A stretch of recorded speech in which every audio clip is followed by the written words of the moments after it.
श्री राम जय राम जय जय राम, श्री राम जय राम जय जय राम,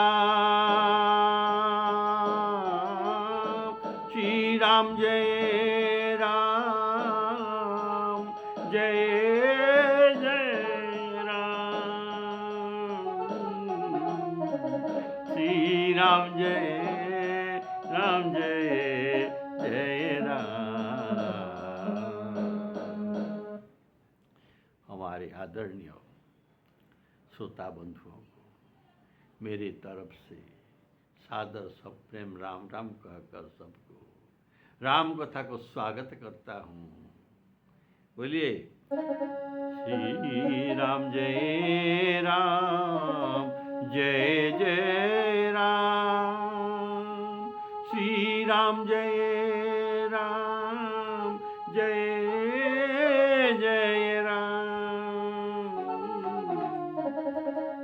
श्री राम जय जय राम।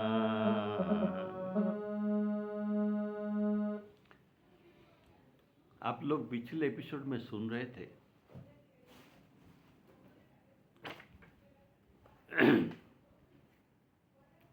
सती जी दक्ष प्रजापति के यज्ञ में गए थे। दक्ष प्रजापति उनके पिता।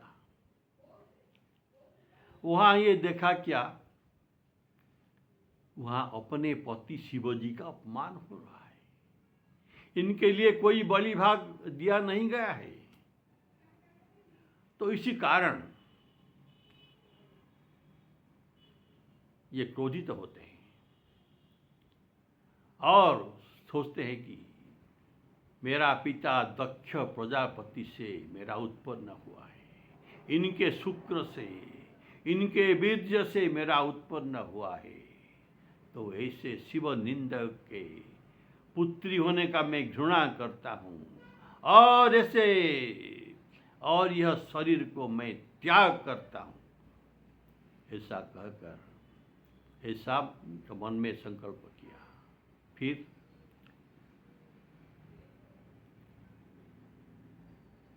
मरते समय उन्होंने शिवजी का स्मरण किया कि मुझे आपके पद में जन्म जन्म प्रेम हो और मैं सदा आपके पत्नी रूप में रहूं। आप मुझे पत्नी हिसाब से मुझे मिले। बोलिए सियावर रामचंद्र की जय।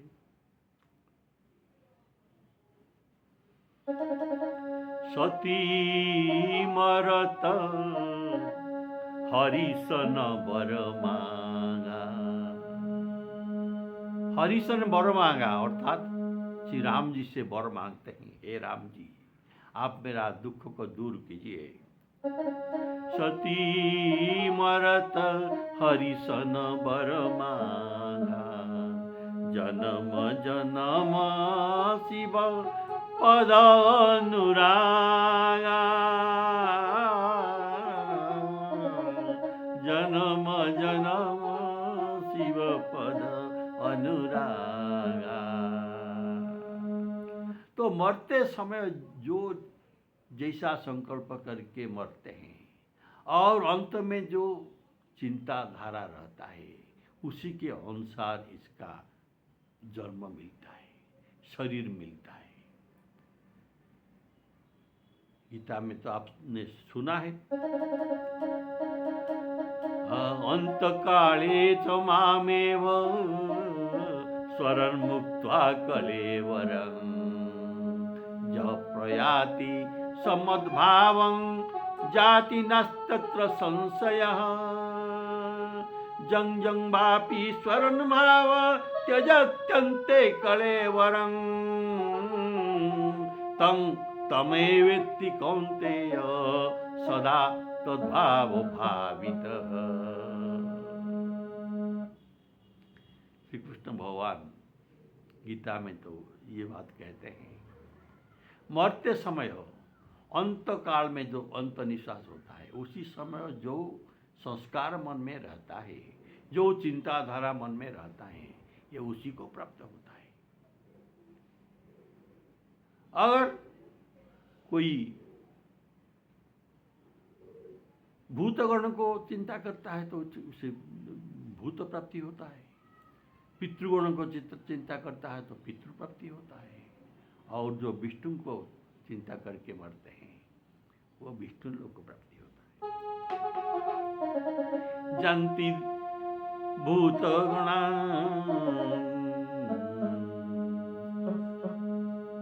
श्यावर रामचंद्र की जय।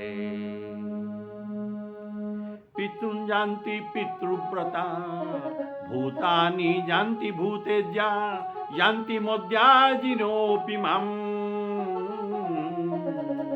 श्री राम जय जय राम। कहने का भाव श्री भगवान का, कब हमारे अंतकाल होगा कौन जानता है, ये किसी के हाथ में नहीं है। किसी समय भी अंतकाल आ सकता है, इसीलिए तुमको क्या करना है, सदा सर्वदा सर्वेषु कालेषु भगवान को स्मरण करते रहो।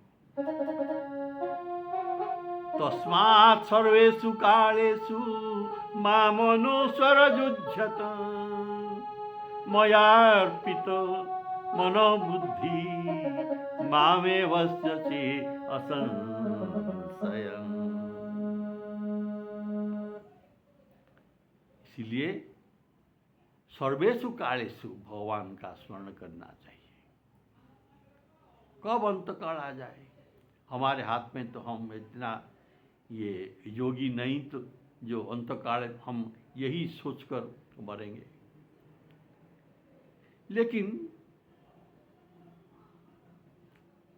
सती जी जोगीराज का पत्नी, ये भी जोगिनी थे, इसीलिए जोगाग्नि में देव को वो त्याग करते हैं ब्रह्मरंध्र में। बोले श्यावर रामचंद्र की जय। और मरते समय भगवान से वर मांगा कि मुझे जन्म जन्म के लिए शिव जी का पत्नी रूप में वर दीजिए, सदा श्री शिव जी मेरा पत्नी होगे। जन्म सती मरत हरिसन वर मांगा, जन्म जन्म शिव पद अनुरागा। इसी कारण पर्वत हिमालय के पुत्र रूप में ये जन्म हुए। तेहि कारण हिम गिरि गृह जाई, जनमी पार्वती तनु पाई। इसी कारण हिमालय के गृह में इनका पार्वती रूप में जन्म हुआ। बोलिए श्यावर रामचंद्र की।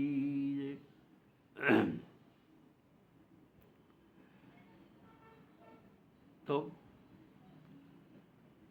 जब से पार्वती हिमालय के गृह में आए, तब सकल रिद्धि सिद्धि सुख संपत्ति वहां पर छा गया, और ये संपत्ति विभूति में परिपूर्ण हो गया हिमालय, हिमगिरी। इसीलिए मुनि ऋषियों ने आकर जहां तहां आश्रम करने लगे, और सभी मुनि ऋषियों को उचित आश्रम करने के लिए उचित स्थान प्रदान किए। ये गिरिराज हिमालय हिमवान ने। बोले श्यावर रामचंद्र की जय। जब ते उमा शैल गृह आई, सकल सिद्धि सुख संपत्ति छाई। जहाँ तहाँ मुनि न सुआश्रम कीने उचित वास हिम भूधर दीने उचित वास हिम भूधर दीने। देखिए, पार्वती सती जब मरते समय हरि को क्यों वर मांगा? इसलिए कि रामद्रोही को शिवजी कैसे क्षमा करते? ये तो रामद्रोही हुए ना। सती सीता जी के रूप में उनको परीक्षा करने के लिए राम जी के पास गए थे, इसीलिए ये रामद्रोही शिवजी ने इनको समझा, और इन रामद्रोही को शिवजी कैसे क्षमा कर सकते हैं। इसीलिए सती श्रीहरि को, भगवान विष्णु को, राम जी को क्षमा मांगते हैं, क्षमा करके प्रार्थना करते हैं, ये मेरा अपराध हो, आपको मार्जन कीजिए।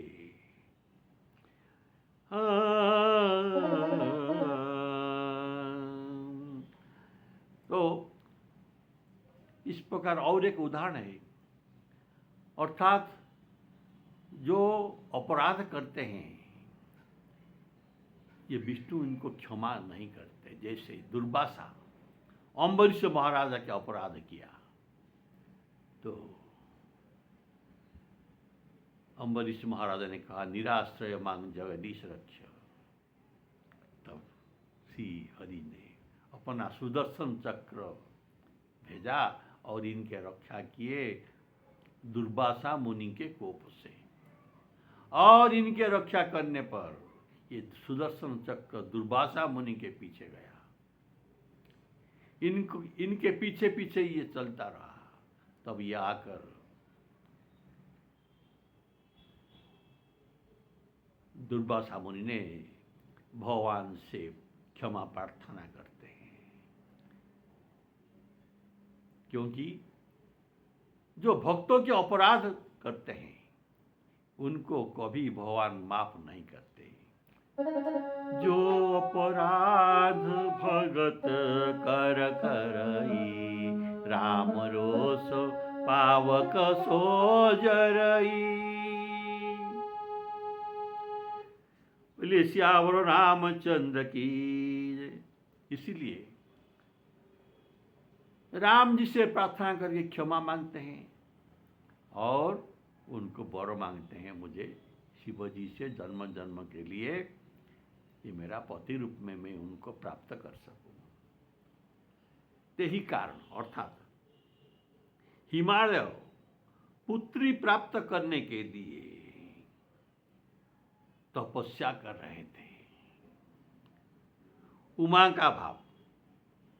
यही कारण, अर्थात इसी समय इनके मरने के समय हिमालय पुत्री प्राप्त करने के लिए तपस्या कर रहे थे। तब इनके घर में उमा जन्म हुआ। उमा का भाव क्या है? उमा का आक्षरिक अर्थ है कि उ अर्थात शिव। उ का भाव है शिव और तो माँ का भाव है लक्ष्मी, अर्थात शिव जी के लक्ष्मी, शिव जी के पत्नी। यह है उमा, उमा का अर्थ। बोले सियावर रामचंद्र की जय। जो पार्वती जी का हिमालय गर्भ में जन्म हुआ तो वहाँ तो सकल सुख सिद्धि रिद्धि संपत्ति सब कुछ आकर पहुँच गया। जहाँ इतना सुविधा मिलता है तो वहाँ आकर बहुत लोग तो वास करेंगे ही। तो ऋषि मुनियों ने वहाँ आकर अपना अपना आश्रम करने के लिए आए। ये तो सब जगह आश्रम नहीं कर सकते क्योंकि बर्फ के जगह है, बर्फ में हिमालय पर्वत रहता है। इसीलिए उचित वास, जहाँ वासोपयोगी भूमि है वहाँ पर हिमालय जी ने मुनि ऋषियों का आश्रम बना दिए। बोलिए सियावर रामचंद्र की जय। और तो पार्वती जी का प्रकट होने पर और एक विचित्र का बात हुआ। देखिए, मणि तो पर्वत में रहते ही है, मणि का वास है पर्वत में, और इसको खोदने पर मिलता है। पर पार्वती जी का आगमन से हिमालय पर लोगों को बिना खोदे पर्वत के ऊपर ऊपर ही मणि मिल रहा था।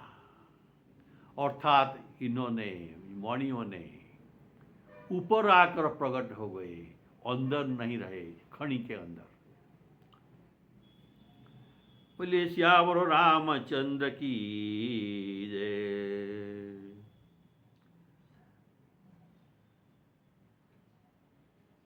तब वहां हिमालय पर्वत सदा सर्वदा फूलों और फलों से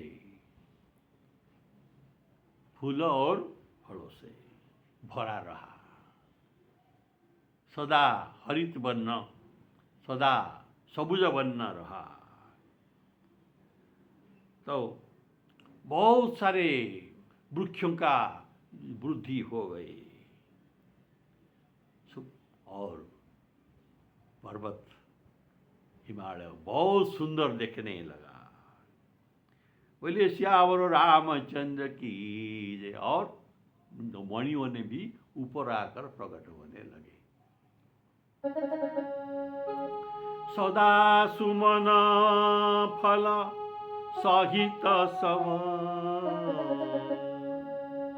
द्रुम सब नाना जाति, द्रुम वृक्ष, द्रुम सब नाना जाति, प्रगति सुंदर शैल पर, मणिया कर बहुभांति,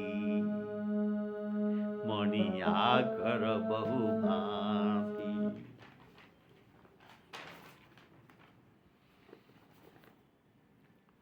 सब नदियां के जल तो पवित्र होते हैं, और जब हिमालय से तो बहुत नदियां निकली है, सब तो पवित्र है। लेकिन पार्वती जी के जन्म होने पर, प्रकट होने पर, सब नदियों में अत्यंत निर्मल स्वादु जल का प्रवाहित होने लगा। तो सरिता सब पुनीत जल बहई, सरिता जल पुनीत, सरिता सब पुनीत जल बहई,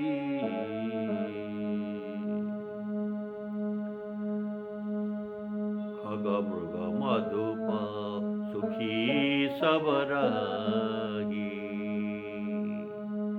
खग मृग मधुप सुखी सब रही। देखिए, वृक्ष बहुत हो गया, सुंदर देखा गया, सदा पुष्प फल से भरा रहा। तो पक्षियों का वास भी तो ज्यादा बढ़ा, और पक्षी, और इसमें जो पुष्पों के ज्यादा वृद्धि होने पर भ्रमर, मधुप, मधुमक्खी ये सब आकर वहां पहुंच गए, क्योंकि उससे पुष्पों से रस मिलने वाला है। और फल खाने के लिए पक्षियों का झुंड भी जमा हो गए। तो ऐसा खग मृग मधुप इस सब का संख्या बढ़ने लगा।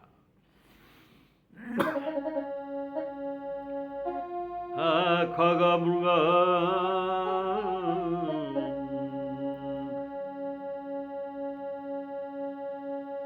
सरिता सब पुनीत जल बहई, खग मृग मधुप मधुप सुखी सब रही।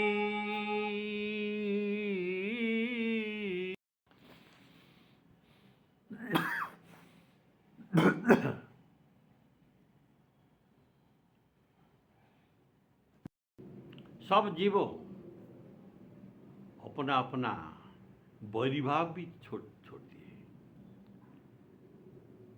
पार्वती के जी के जन्म पर सभी परस्पर में वैरिभाव छोड़कर प्रेम करने लगे और ऐसा शोभायमान हुआ कि उस पर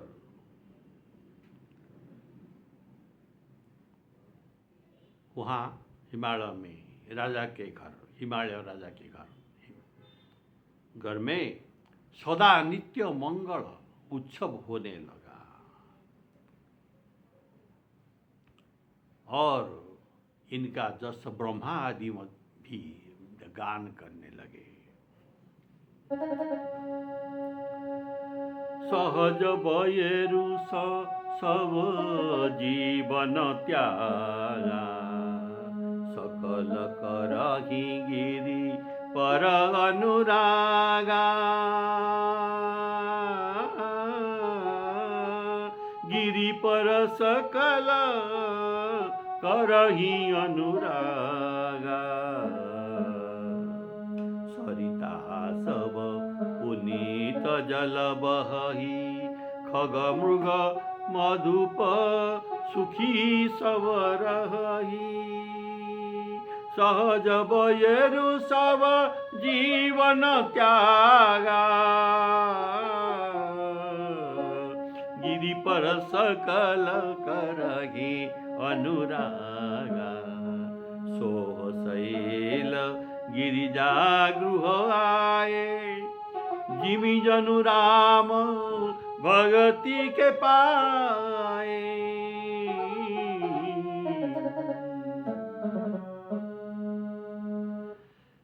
तो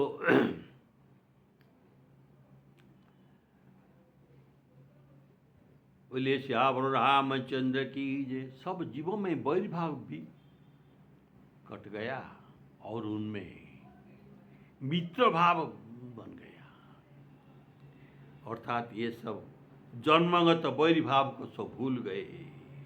कारण सब पार्वती जी के बाल्य लीला में मोहित हो गए, इसीलिए इनका भाव भी बदल गया। तब नारद जी को समाचार मिला कि पार्वती जी का जन्म हुआ है। तो ये समाचार पाकर हिमालय के घर आकर पहुंचे। पर्वतराज ने उनका बहुत आदर किया, बहुत सम्मान करके इनका चरण धोकर उत्तम आसन दिया। फिर अपने स्त्री सहित इनके चरण में प्रणाम किया और इनके चरणोदक को, इनके पादोदक को, चरण धोने पर संत नारद का जो पादोदक हुआ, इसमें सारे घर पर ये छिड़क दिए। हिमालय ने अपना सौभाग्य कहा, मेरा बड़ा सौभाग्य आपका यहाँ आगमन हुआ। संत आगमन बहुत हितकारी होता है। और पुत्री को बुलाकर, तो पार्वती जी को बुलाकर मुनि के चरण में डाल दिया।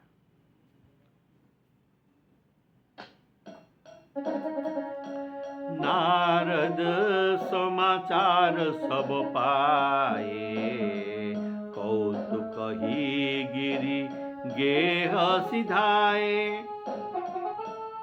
शैलराज बड़ आदर कीना, पद पखारी बर आसनु दीना।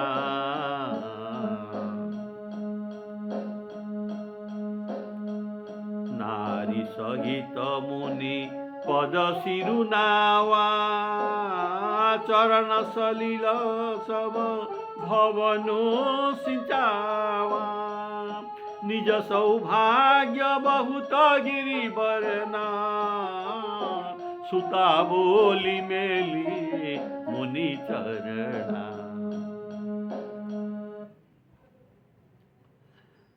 तो नारद ब्रह्मलोक में थे, ये पहले से जाने थे।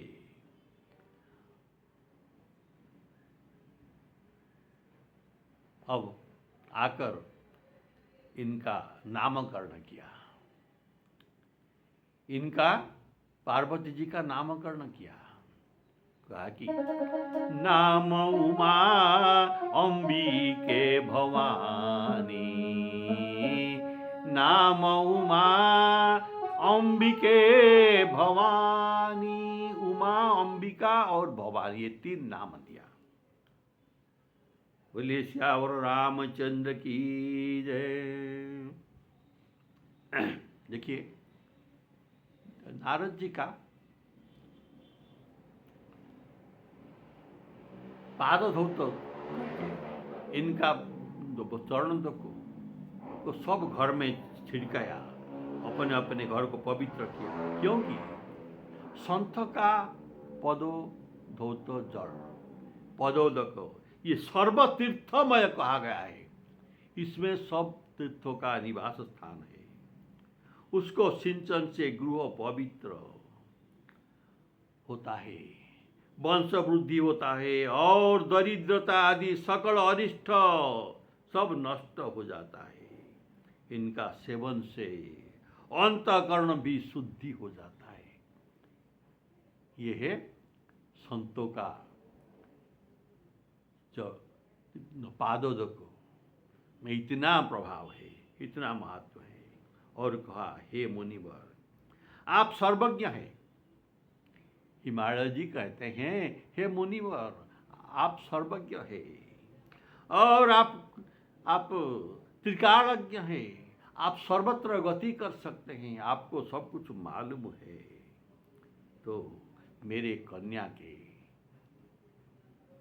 कुछ दोष गुण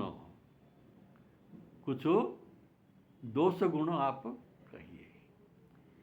बोले श्यावर रामचंद्र की जय।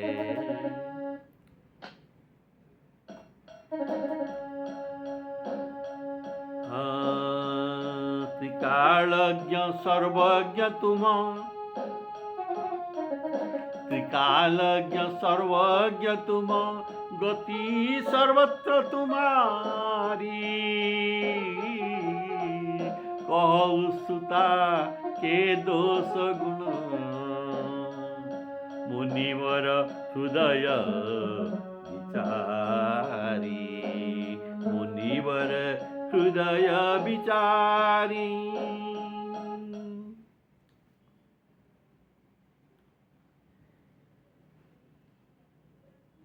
इनका प्रश्न था पर्वतराज का, मेरे कन्या के दोष गुण वर्णना कीजिए।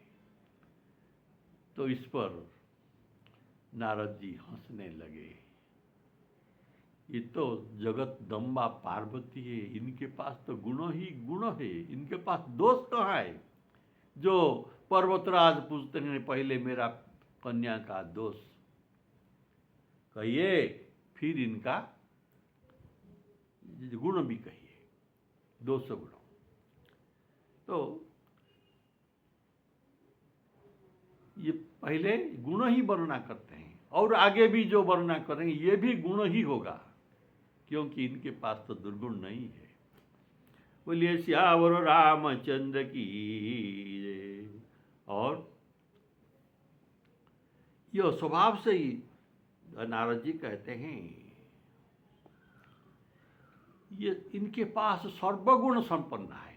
तुम्हारे कन्या सर्वगुण संपन्न है, ऐसा हंसकर रहस्ययुक्त बात कहते हैं।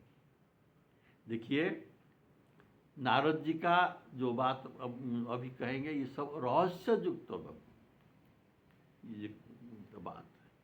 और कोमल वाणी से कहा कि तुम्हारी कन्या सब गुणों के खान है और स्वभाव से ही सुंदर, सुशील और समझदार भी है।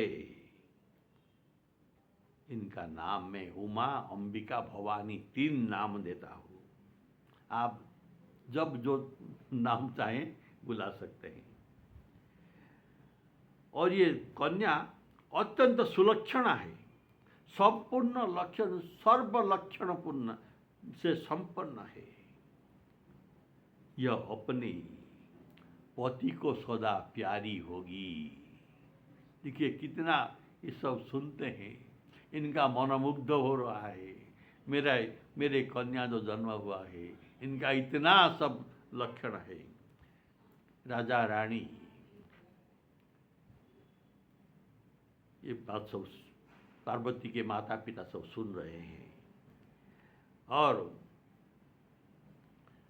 नारद जी कहते हैं, तुम्हारी कन्या इतना ही नहीं, अत्यंत यशस्वी होगे। इनका जस, इनसे आप माता पिता को भी जस मिलेगा। सारा जगत में तुम्हारी कन्या पूज्य होगी। इसके सेवा करने से कुछ भी दुर्लभ नहीं होगा। संसार में स्त्रियां इसका नाम लेकर पतिव्रता रूपी तलवार के धारा पर ये चल सकते हैं।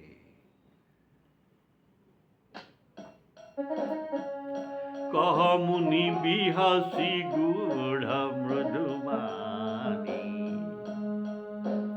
सुता तुम्हारी सकल गुण खानी। सुंदर सहज सुशील सयानी, नाम उमा अंबिका भवानी। सदा चल यही कर अही बाता। इनका सौभाग्य सदा सर्वदा अचल रहेगा, अखंड सौभाग्यवती होगा। सदा चल यही कर अही बाता, यही तेजस पैहि पितु माता। यही कर नाम सुमिरी संसारा, प्रिय चढ़ी हईनी पतिव्रत सिधारा।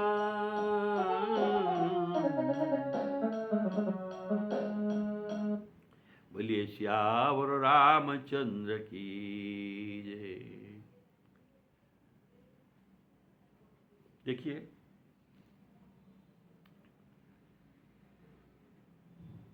जोहरी रत्न को पहुंच सकता है, इनका अच्छी तरह जान सकता है, जोहरी रत्न को परख सकता है। सभी रत्न को परख नहीं कर सकते। सोमोसन कही जात न कैसे, साग बनी कमनी गुण गण जैसे। पारस मणि का गुण को साग का बणिक कैसे जान सकता है? तो इनको पारस का महिमा को, गुणों को जानने के लिए असली जोहरी चाहिए। तो यहाँ हमारे पार्वती जी पारस है, पारस मणि है, और यहाँ जोहरी रूप में पहुंच गए नारद जी। बोलिए सियावर रामचंद्र की जय।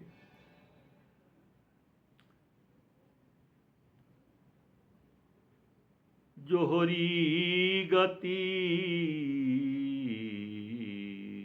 जोहरी